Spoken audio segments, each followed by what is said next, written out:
রাজধানীতে সব ধরনের সবজির দাম বেড়েছে। বাজারে করলা বরবটি বিক্রি হচ্ছে ১৪০ টাকায়, আর বেগুন, কচুরমুখী ও কাঁকরোলের কেজি সেঞ্চুরিতে গিয়ে ঠেকেছে। সব মিলিয়ে সাপ্তাহিক ছুটির দিনে বৃষ্টির কারণে আবহাওয়া ঠান্ডা থাকলেও সবজির বাজার আজ বেশ গরম।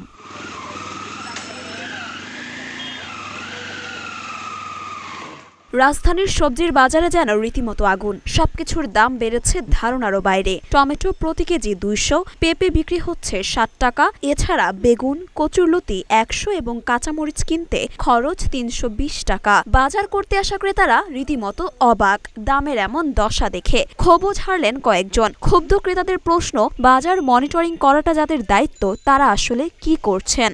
হুটহাট করে বেড়ে যাচ্ছে দাম, যা কমার কোনো নাম নেই। সবজির পাশাপাশি বাজারের সব ধরনের মাছের দামও চড়া। প্রতি কেজি পাঙ্গাস মাছ ২০০ থেকে ২২০ টাকায় বিক্রি হচ্ছে। তেলাপিয়া ২২০ থেকে ২৫০ টাকা, রুই ৩৫০ টাকা এবং শিং প্রতি কেজি ৪০০ থেকে ৪৫০ টাকায় বিক্রি হচ্ছে।